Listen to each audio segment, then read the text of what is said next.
Who and or what is important to you? Um, what's important to me is, I'll say who's important to me. Full stop. My son is the most important aspect of my existence. My son, and then my family, and just making sure that I'm the type of person that my son aspires to, and to some degree, without being a copy, but aspires to. And I kind of simplify it as I try to be the man that my mother always deserved, the father that I always wanted, and the person that someone I can be proud of if I didn't know.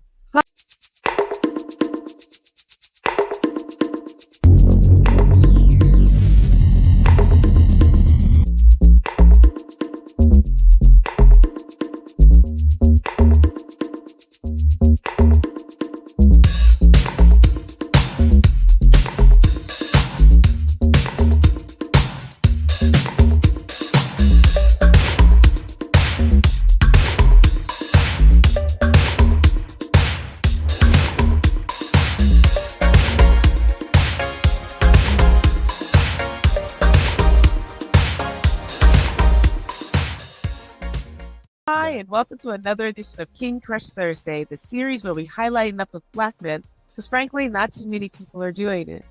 My name is Val Gay, and I'm super excited about this brother today. He is an entrepreneur. He's a leader. And as he has said, the most important facet of his existence is that he's a dad, and specifically Miles' dad. Please welcome Mr. Brian Oglesby. Hi, Brian. Hello, hi Val and everyone else, and I am properly known as Miles's dad. Yes, that's awesome. Excellent. As Naj's mom, I'm happy to speak to Miles' dad. And so thank you so much for joining us today. So glad that you are here. And Brian, as you know, we are creating a repository to bust open some very narrow narratives about Black men. We know in the news, if you only look at the news or go by the media, you see a myopic view of our community. But we know that there are so many more. And so ultimately, the goal is for a young king like Miles, who may, or more often may not, have positive male role models, Black male role models in their life, to come to this repository, see the same 6 questions answered by now over hundred Black men, positive Black men, and hopefully find guidance there. And then for the rest of us who are neither male or even Black, for us to go into this repository, see these questions, and hopefully have our ideas, our minds widened about this group. And so I'm so glad that you're here. And I am going to get started with the first question, which is, what does manhood mean to you? I think it's user defined. I don't think there's this. There are a lot of people believe there's this continuum of what manhood is, and I think it's an amalgamation of all of your personal experiences and what your roles and responsibilities are. What the roles that society kind of dictates a man should assume, and that varies by culture, that varies within the diaspora and whatnot. So for me, it's just being as authentic as possible and as responsible as possible, and being someone you can trust and be relied upon. I think we've got into the space where we've kind of tried to create these very narrow channels of what a man is, and I think manhood is a multifaceted thing. You can take on a lot of different meanings and different aspects of your existence. So I just try to make sure I'm as flexible and as open to learning, open to understanding the rest of the world, and being able to lead when necessary and be able to listen, and more importantly, when it's time. Awesome. Awesome. Thank you so much. And so, Brian, who and or what is important to Um, what's important to me is, I'll say who's important to me. Full stop. My son is the most important aspect of my existence. My son, and then my family, and just making sure that I'm the type of person that my son aspires to, and to some degree, without being a copy, but aspires to. And I kind of simplify it as I try to be the man that my mother always deserved, the father that I always wanted, and the person that someone I can be proud of if I didn't know, that I'd want to be a friend of if I didn't know. What's important to me is being educated, and that's not necessarily aligned with going to college or whatnot. Being educated and worldly and understanding there's a world that exists beyond who you are and where you are and where you're from, and not be cut off to the possibilities of your existence. So what's important to me is to make sure that there's a element of this ongoing seeking of knowledge, just trying to know and learn new things and learn about new people and different ideas, and how to grow from those ideas, and never being satisfied with who you are as a person, as a professional, as a father, or any other aspect of my life, just in this constant space of improvement. It's important to me just to be able to seek knowledge, gain knowledge, advance myself, advance the people around me as best I can. Thank you. Thank you. It's beautiful. So, Brian, how do you want us to see you? Again, it's for me, I kind of have a unique perspective on it. I think it's user defined. I can ask people to see me as a certain way, but if they don't perceive me that way, then I'm not. I'm 5'8". If I told people, I want you to perceive me as 7 feet tall, there's not going to be a single person that can convince that. The only thing I can do is try to have people perceive me as present what I want to be perceived as. If I want to be perceived as a kind person, then I have to be kind.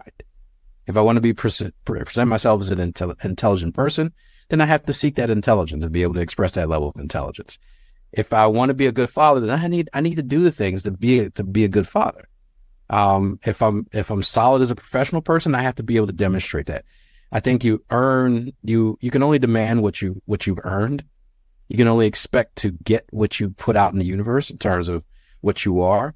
So yeah, it's kind of a loose answer for me. And you'll probably find that I have a very fluid way of looking at things. I kind of bend like to read.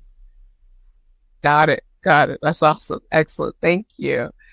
So, Brian, what is your epic dream? Aside from traveling the world and eating people's food and sampling the totality of mankind at some point, like some TV show that used to come on where the guy just traveled and cooked and ate in people's places.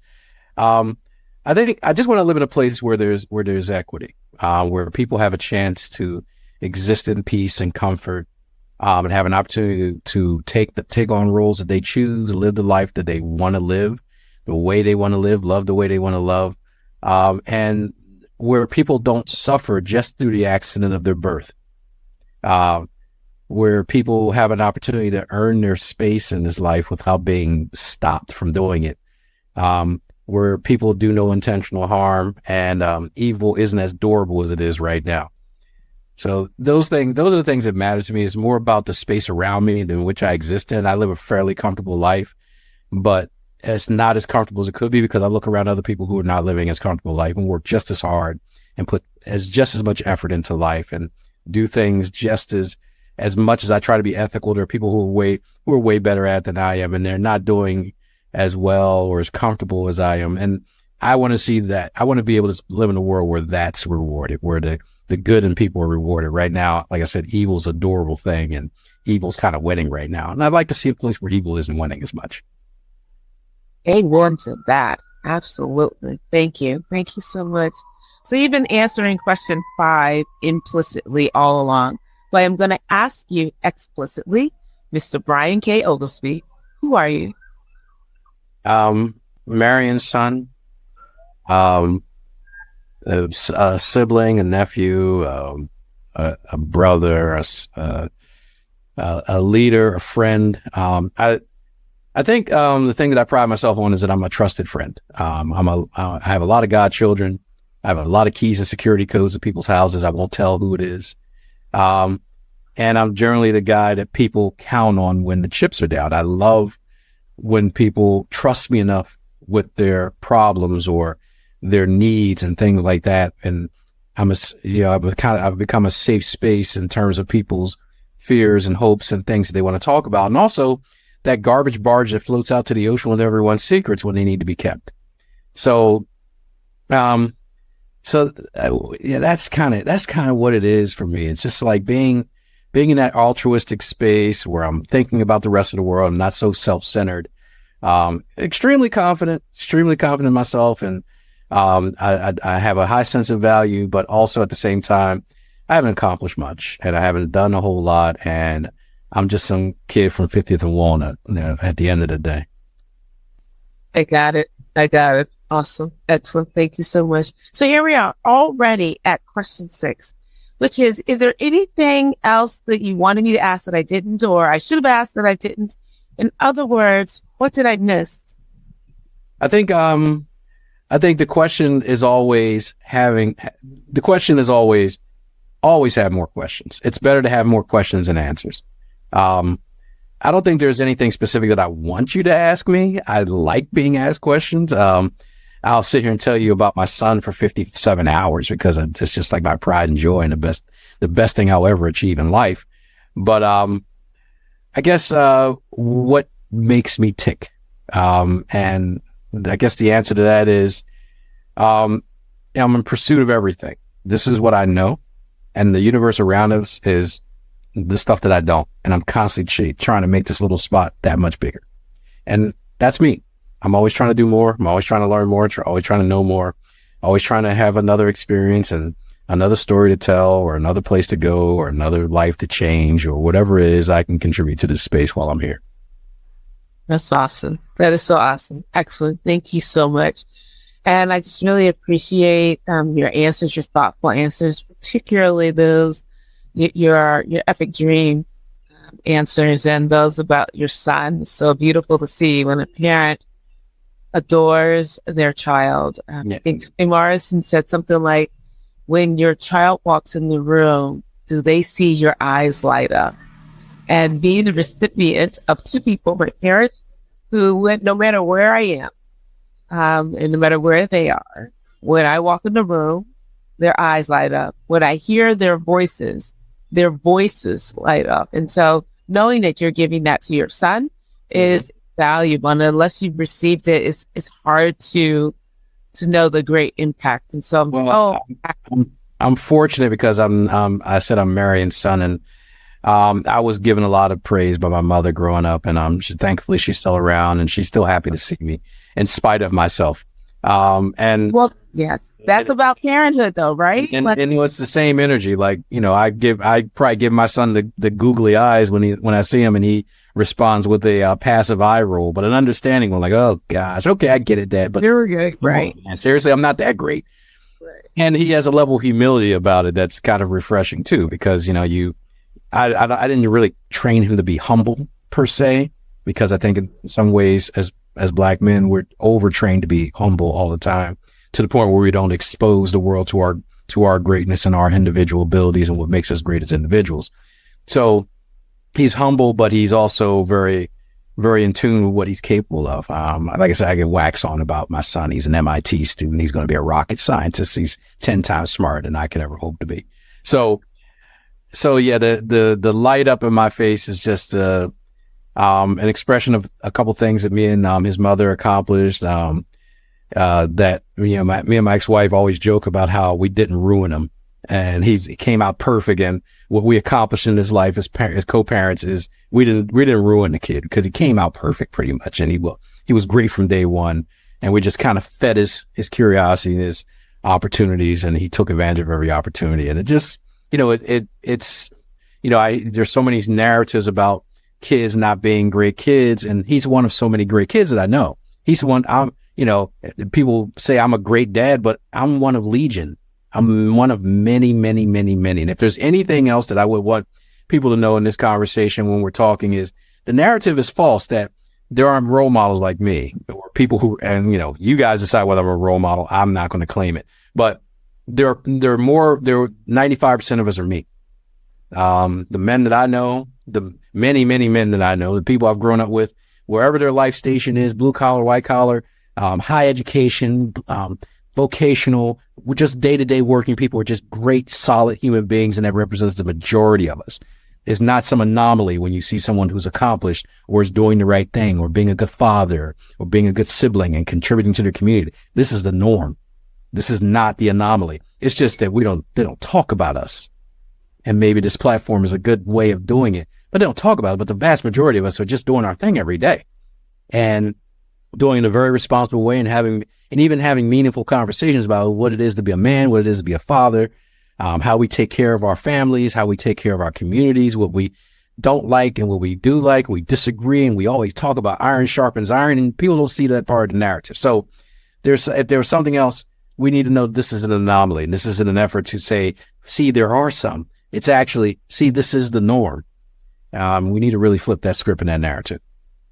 That is the entire purpose of this platform. The entire, and I'm so grateful to hear you say it out of your mouth, because as someone in the community impacted by Black manhood every day, starting with my amazing father, to my brothers, to my friends, my cousins, my uncle, many people in my community, this is exactly the reason why I wanted to start this platform and why we continue over 100 brothers strong to do this and hopefully change the narrative. And again, sometimes people only see the media. If you're not in community, or if you happen to be, sadly, in a part of the community that is represented in the 5%, if you don't know that something else exists, this platform is meant for you and your brothers who in the kingdom come before you and who will come after you, to show them that, yes, there is another way. Yep. And so I'm so glad. The fringes of society are noisy. So the bad stuff is always noisier than the people who are just doing their thing. That's exactly right. That's exactly right. I think there just has to be an acknowledgement that the norm is what we are. And the other stuff is about as fake as this beach behind me in this background. Yes, that's so great. That's great. You got some one-liners. You got some clips going on. This is awesome. Oh, I can do more. I just honor you, my king. And I do pray that your epic dream comes true. I honor you for raising a strong Black man, an intelligent Black man, and educated, because intelligence and education doesn't always have to go together. And so an intelligent and educated Black man. And I'm just really grateful, and I pray that your epic dream does come true. So thank you so much for joining us today. Well, it's my pleasure, and thank you for the invitation, Val. I appreciate it. And look, seeing the rest of this stuff unfold. Absolutely. Thank you. Stay right there. I want to thank the audience for joining us today. I hope that you really enjoyed this interview as much as I did. And if there's a Black man, positive Black man in your life who you want to see highlighted in this forum, please click the link below or in my bio, fill out the nomination form, and I'll take it from there. We are well over 100 men, and we're just going to keep going until it's time to stop. Don't know when that's going to be. Maybe we stop when the narrative changes. But until then, we want to highlight those successful and positive Black men. As I always say, success does not equal what someone does for a living. I really don't care what they do for a living, as long as it's legal and not hurting anybody. We are interested in those brothers whose impact is strong on the people around them, starting with their nuclear family, to the community at large, and everyone in between. Those are the brothers that we want to contribute to this narrative. So please stay tuned next week for yet another amazing king. And in the meantime, please remember to spread love. Have a great day. Thank you so much. And Brian, thank you so much. That was really awesome. Thank you. Thank you. Thank you. And thanks to everyone who will watch this and see it.